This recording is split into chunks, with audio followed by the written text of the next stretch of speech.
Watching Morning Live on SABC2, good morning to you. President Jacob Gedleyihlekisa Zuma's home, Nkandla in KwaZulu-Natal, has been in the headlines since media reports that the public money amounting to about 200 million rands was used to upgrade the house.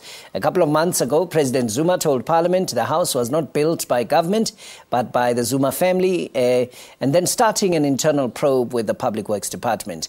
The Nkandla probe report is out. There is no evidence found that public money was spent on building President Zuma's home, but there were irregularities in the appointment of service providers and procurement of goods. For more on this issue, we are joined now by Minister in Public Works Thulas Nxesi. Minister, good morning. Morning to you. Okay, so how much was spent on these upgrades and construction at the Nkandla home of the President?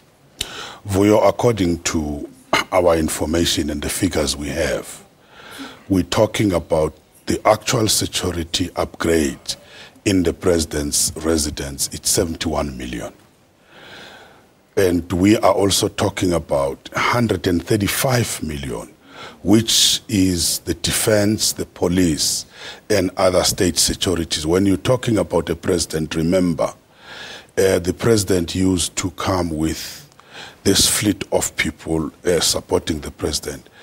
The nearest place which they would be accommodated was a show 50 kilometers away, and they would leave the principal exposed. But it became very clear that you needed to have accommodation around. Hence, we had to secure the land, and that is the state land, which belongs to Ingonyama Trust.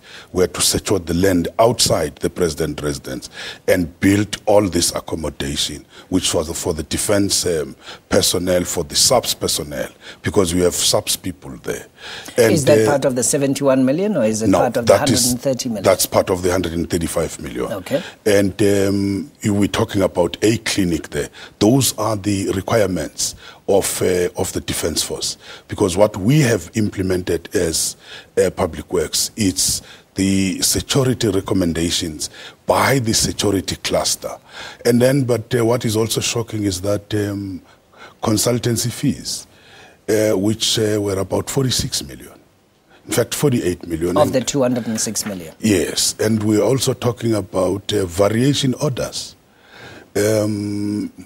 Variation orders which were about 26 million. And in terms of the law, you're supposed to have a variation order up to 20%, but that was far, far above what was supposed to be. Does this mean there was oversight, irregularities in your view within Public Works to say, how can variation orders rise so much? How can we be spending so much money on consultancy fees? That's what we must investigate. Was it negligence?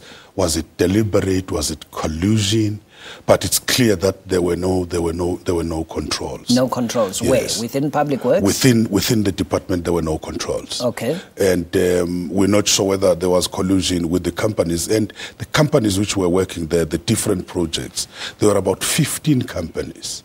There were about 15 companies. So, Minister, just talk about the 71 million, these upgrades, the 71 million rand, the core amount of money. What was done there?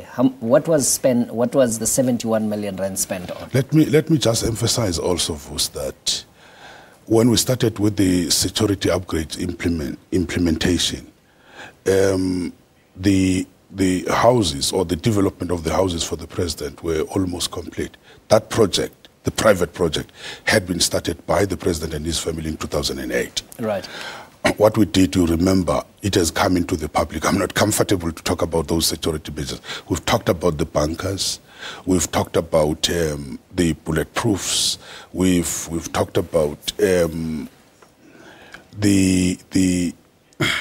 putting the lifts, which are part of the escape, what we call routes for when you deal with all those issues. So there's a lot of which is related to the security. On the security. I am not comfortable to talk about, but just to give an overview. Yes. So the 71 million presumably is more expensive than what was spent on the house and the residence and the land itself. Because the report does say that the President spent money on developing the house and doing the things that he wanted to do for his own home. So security was actually more expensive than the house itself. Certainly. You're talking about the head of state. Yes. You're talking about fencing. Yeah. You're talking about two fences for that matter. There's a fence which surrounds the residents, there's a fence which surrounds the whole development, and here you're talking about high-tech fences, not ordinary fences. Okay. Yes. All right. So the security cost is more expensive than the house itself, and then even more expensive than the security cost and the house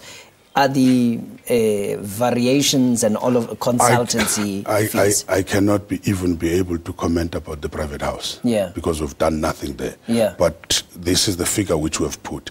But a lot of money has gone into the other developments which have to do with the support and which have been requested by the various departments. And remember, those at the end of the term of the president, they still belong to the state. And they are in the state land. So when you look at this amount of money, Minister, how does it make you feel? That's why we had to do an investigation. We wanted to make sure that has each and every cent been spent properly according to the prescript? Is there value for money? That's why we had to do that. And that's why we're further subjecting it to further scrutiny by the people who are even more independent than us. In fact, we have nothing to hide. That we've called for the SIU to look for this particular matter. It shows that we are open and very transparent. But how does it make you feel? I mean, you look at it and you look at 206 million rand, consultancy fees, variations, you look at it. And I do not have problems with the security upgrades. They are necessary for any head of state. But when you start talking about such variations and when you're talking about such consultancy fees, then everybody has to frown at it and say, what's going on here? Are you upset by that? Definitely, I have to, as a minister, to say, how did it happen that we didn't have controls within the department? By the way, for you, it has been a topic, and I came openly from the beginning since I took up this post, that in public works, in terms of accountability in various projects, we've been dealing with this issue of inflated prices and so on. And in fact, it has become a characteristic of a number of major projects of public works. Okay, just two more things. One, is the report going to be made public? No, Vuyo. It's not? The reason is simple. The president's residence is a national key point, and what has happened there, it was about the security upgrades, and therefore to furnish that into the public would be violating the law. Not the nature of the upgrades, but just what the money was spent on, so that, like you were saying, interrogated by independent parties. The fact that we've talked about it openly, it means we've already made it available to the public. Yes. And then vindication, the president did not sign any of this. It did not have presidential approval. We just want to emphasize security assessments were done by the various security cluster ministries or departments, and then it was given to public works. But I want to clarify this issue for you. Yesterday, people asked me about, did the president know about this? I said, in general, the president might know that there's this which is happening and so on. But the president won't know any detail about how the supply chain processes were followed, how the contractors said, who is that particular contract. There's no way that the president would know that, but would know that something is happening in his house. And you as minister, did you know? Well, remember, Vuyo, I came when the project was already going. Already going on. But when we had to deal with the investigation, and then we had to go into all those issues, the task team had to come up with those issues. All right. Thank you very much. Minister Thulas Nxesi is Minister responsible for Public Works, joining us here on Morning Live. Thank you very much for your time this morning, explaining what's happening with the matter, 206 million rand that was spent, security and other elements. You may have some thoughts about our conversation. Why don't you tweet? We're at Mbuli Vuyo at Leanne Manners. Text 3333726. We're going to go to a break. This is